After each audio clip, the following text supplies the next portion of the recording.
सनातन धर्म के ऊपर कालिख लगाने के लिए लोग अक्सर इस तरह की बातें उठाते हैं, लेकिन जो साधनात्मक उन्नति को नहीं समझते वही ऐसे प्रश्न सनातन धर्म पे उठाते हैं। सनातन धर्म में एक बात कही जाती है, अक्सर मैंने देखा है कि जो क्रिश्चियन मिशनरीज होते हैं या जो लोग भी जो इस्लामिक सोच वाले होते हैं या फिर जो कोई भी जैसे कम्युनिस्ट विचारधारा वाले लोग होते हैं, वो एक प्रश्न हमारे ही ग्रंथों से उठाकर और हमारे ही ऊपर कलंक लगाते हैं। उस ग्रंथ में यह कहा गया है कि भगवान श्री हरि के यानी परम पुरुष के सर से मुख से ब्राह्मण पैदा हुए और परम पुरुष की छाती से वक्षस्थल से क्षत्रिय पैदा हुए, भुजाओं से क्षत्रिय पैदा हुए।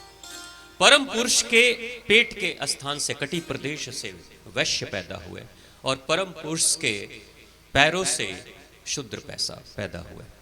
ऐसा आपने भी सुना है? किसी ने सुना है ऐसा कहते हुए? अब इसी बात को कहकर हमारे समाज के चारों वर्णों में विवाद कराने का प्रयास किया जाता है। शूद्र को कह देते हैं कि देखो तुम तो पैरों में हो, क्षत्रिय को कहते हैं तुम तो बस छाती में हो, तुम सर तक नहीं पहुंचे, और वैश्य को कहते हैं बस तुम्हारा मतलब पेट तक है। यानी कि हम चारों को हम आपस में लड़ाने का काम जो अंग्रेजों ने किया, डिवाइड एंड रूल, आपस में लड़ा दो और रूल करो, वही काम हमारे ही ग्रंथ के उदाहरण को उठाकर हमारे ही ऊपर प्रहार लोग करते हैं। लेकिन यहां मां गौरी का जो व्यक्तित्व है ये हम सब को बताएगा कि इन चारों में कोई भेद नहीं है। ये चारों साधनात्मक स्थिति के अनुगामी हैं, साधनात्मक पथ पर चलने वाले पथिक हैं।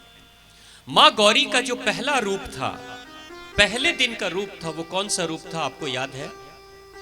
हाँ बोलो बोलो बेटा, याद है आपको? बोलो, जो मन में है बोल दो, कोई बात नहीं, परीक्षा तो चल नहीं रही कि फेल हो जाओगे। किसी को याद है पहले दिन किसकी पूजा होती है? किसी को याद नहीं?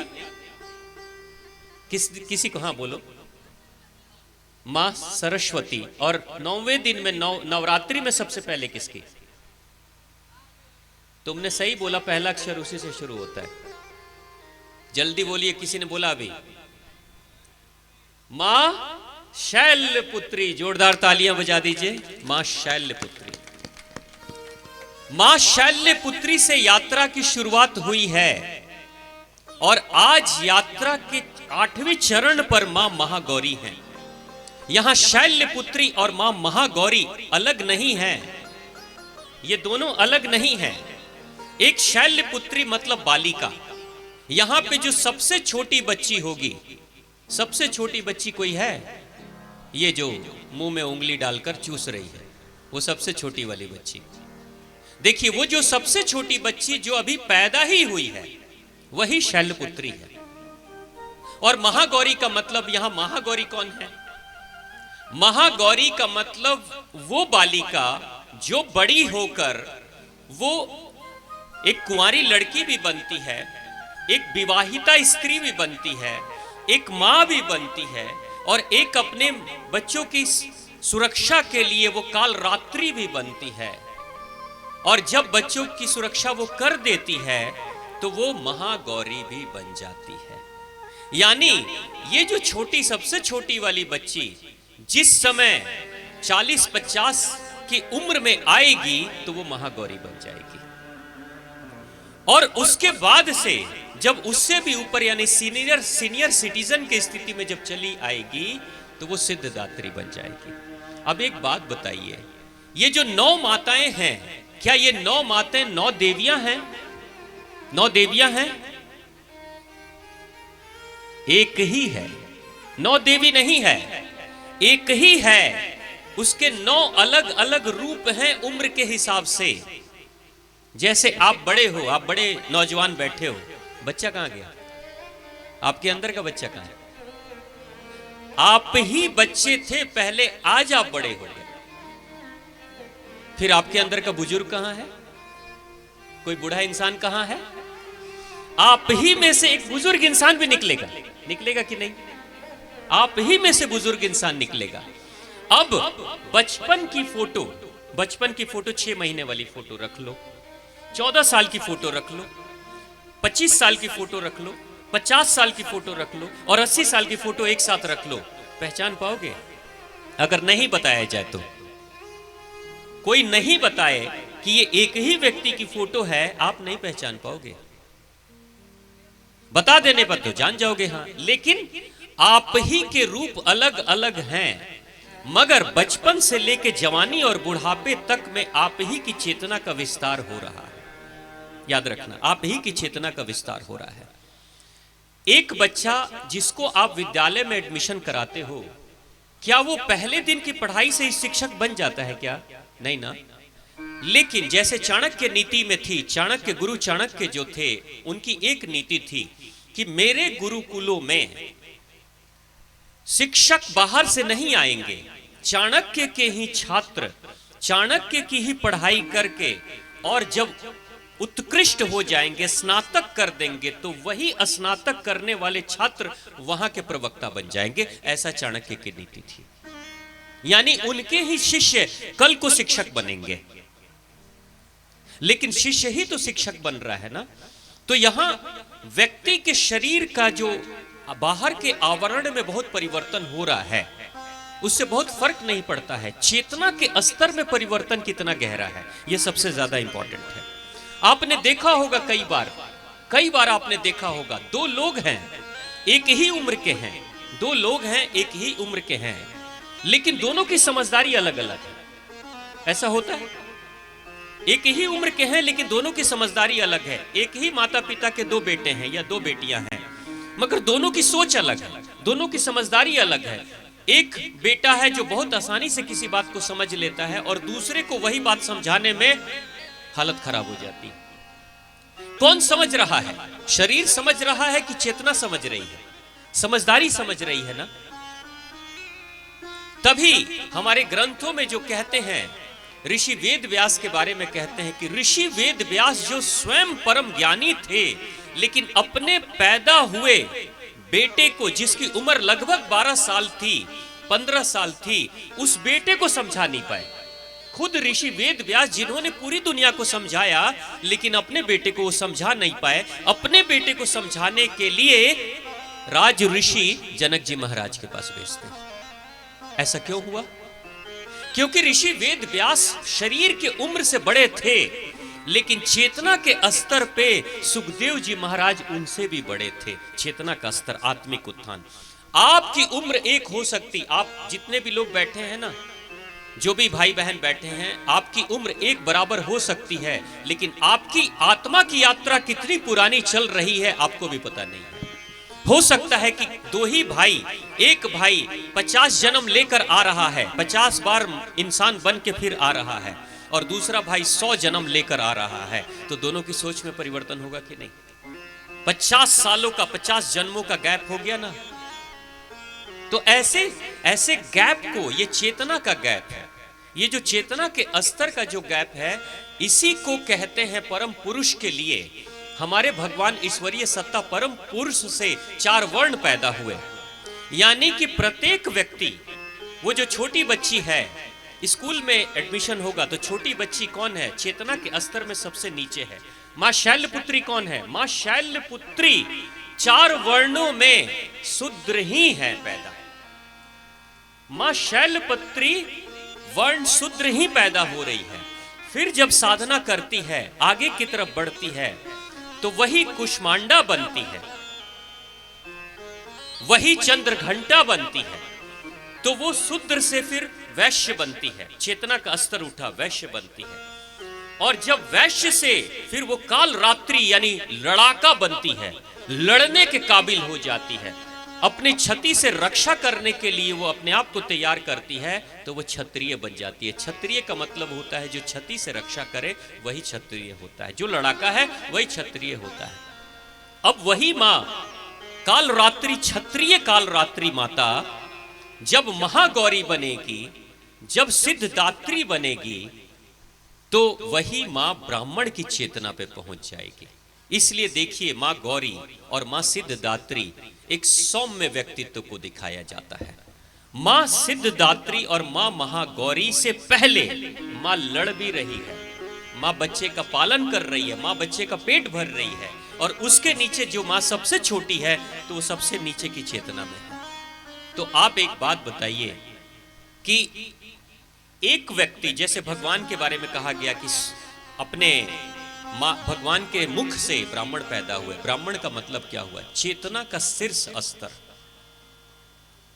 जैसे एक विद्यालय में प्रोफेसर भी जाते हैं और छात्र भी जाते हैं, लेकिन दोनों बराबर हैं क्या? प्रोफेसर हमेशा ही बड़ा होगा। क्यों?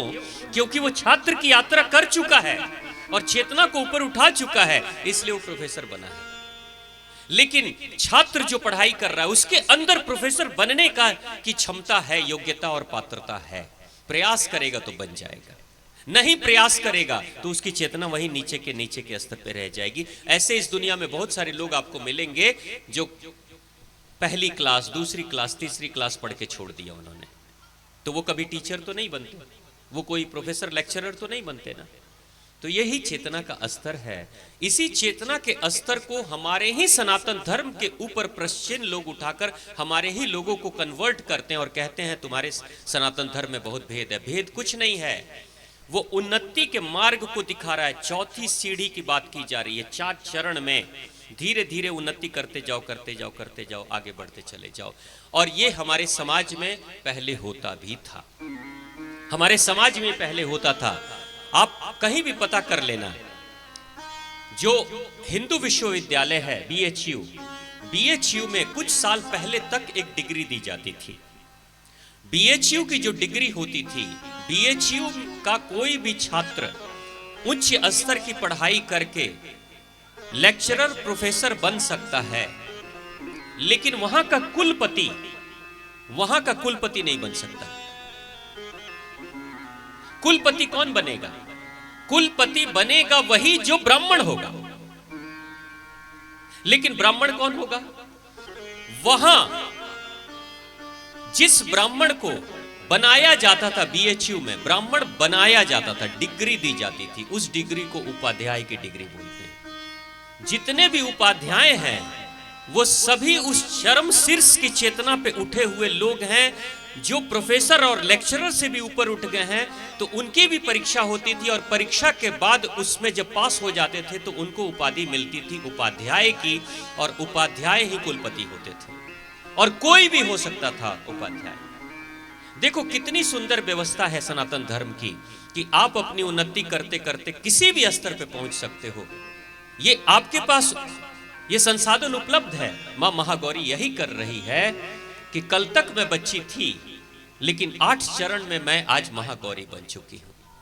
और महागौरी जो बन गई हूं, तो आज मैं अपने पूरे परिवार को, सबको संरक्षण देने के लिए और परामर्श देने की स्थिति में मैं पहुंच गई हूं। तो मां महागौरी के इसी रूप की उपासना हम सभी कर रहे हैं। तो महागौरी के उस रूप को, यानी चेतना के शीर्ष को समझने के लिए, अपने आप को महसूस करने के लिए हम भी मां गौरी को अपने हृदय में धारण करें, और मां गौरी के सुंदर रूप साधना करते करते करते, जटिल साधना करते करते, अपने आप को धूप में पकाते हुए, अन्न जल त्याग करके साधना करते हुए, मां गौरी का कहते हैं कि जो रूप हो गया था, मां गौरी से पहले काल रात्रि। आपने कल काल रात्रि की कथा सुनी ना?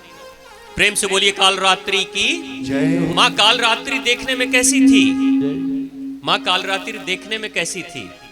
बिल्कुल काली, बिल्कुल काली, खौफनाक, भयंकर शक्ल वाली मां काल रात्रि। यानी जब कोई व्यक्ति बहुत गहरी साधना करता है, कठिन साधना करता है, तो उसका रूप रंग सब खराब हो जाता है।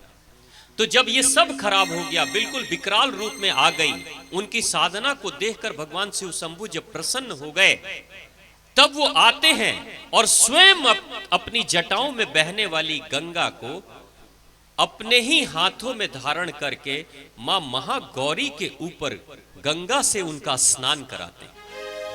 मां काल रात्रि को गंगा से स्नान कराते हैं, और जैसे जैसे मां काल रात्रि का स्नान भगवान शिव शंभु ने गंगा जल से किया था, वैसे ही मां का जो काला रूप था वो धीरे धीरे मिटते चला गया, और उसी काले रूप के अंदर से एक गौर वर्ण महागौरी प्रकट हो गई और सुंदर रूप वाली महागौरी सामने आ गई। यानी जिंदगी क्या कहती है, आप बच्चे हो, पढ़ाई कर रहे हो, आप छात्र विद्यार्थी हो, मेहनत करनी है, मन नहीं लग रहा है, मगर पढ़ते जाओ पढ़ते जाओ। अगर जीवन में कुछ कर लिया ना, पढ़ाई करके आपने बेहतर कुछ कर लिया, अगर किसी पद पे चले गए, आर्थिक स्थिति अच्छी हो गई, तो उसके बाद से ऐसी जिंदगी जियोगे कि आपकी शकल सूरत वेशभूषा सब बदल जाएगा। होता है कि नहीं? मैं बिहार की घटना ही बता रहा हूं। एक लड़का था, झोपड़ी में रहता था, उसका घर झोपड़ी में था और वो बड़ा मेहनत करके पढ़ाई करता था और उसके पिताजी ने भी उसकी पढ़ाई के लिए जमीन जायदाद भी बेचकर पढ़ाई पिताजी ने कराया। और लड़का भी बड़ा होनहार था, पढ़ते पढ़ते वो आईएएस ऑफिसर बन गया। और जब आईएएस ऑफिसर बना ना, उसके बाद स्थिति हुई कि जैसे ही, आपको पता है जब कोई आईएएस ऑफिसर बनता है ना, तो ये जितने बड़े बड़े मंत्री वगैरह लोग होते हैं, बड़े बड़े लोग होते हैं, वो पूरी लिस्ट निकाल लेते हैं पहले ही कौन कौन बना, और देखकर अगर उनकी बेटियों की शादी करनी है तो तुरंत से उसके पास पहुंच जाते हैं। उसके पास पहुंच गए लोग और पहुंचे, और पहुंचने के बाद बोला कि भाई हम अपनी बेटी से शादी करेंगे। मंत्री जी ने कहा अपनी बेटी से शादी करेंगे, तो उन्होंने कहा भाई आप कहाँ मंत्री, कहाँ हम गरीब झोपड़ी वाले लोग। कहते हैं कोई बात नहीं, हम अमीर हैं तो अमीर से ही शादी करेंगे। उस मंत्री जी ने लाखों रुपए लगा के उसका घर बनवा दिया, साजो सजाने की सारी चीजें, फर्नीचर वगैरह सब रखा दिया, और तब धूमधाम से शादी कर ली। मतलब एक ही दिन में कायाकल्प हो गया। जैसे उस पद पे पहुंचा वैसे ही कायाकल्प होना शुरू हो गया। तो ये माँ भगवती यही कहती है कि आप अपने जीवन में जो कुछ भी कर रहे हो, जितनी भी साधना, कठिन साधना कर रहे हो, पढ़ाई में मन नहीं लग रहा है, कठिनाई हो रही है, तकलीफ है, समझ लो आप काल रात्रि के रूप तक पहुंचे हो। जैसे ही आपको सिद्धियां प्राप्त होंगी, जैसे ही आपको परम शीर्ष पे यानी शिव जैसी शक्ति प्राप्त हो जाएगी, उनका आशीर्वाद मिलेगा, वैसे ही रूप रंग सब कुछ और जिंदगी सारी बदल जाएगी। यही जो रूप है, यही जो चमत्कार है, यही जो परिवर्तन होता है जीवन में, इसी को माँ काल रात्रि के परिवर्तन को हम अपनी आंखों से, अपनी मन की आंखों से देख रहे हैं। तो प्रेम से बोलिए माँ काल रात्रि की जय, माँ आद्य भगवती की जय, भगवान शिव शंभू की जय, और आप सभी की जय।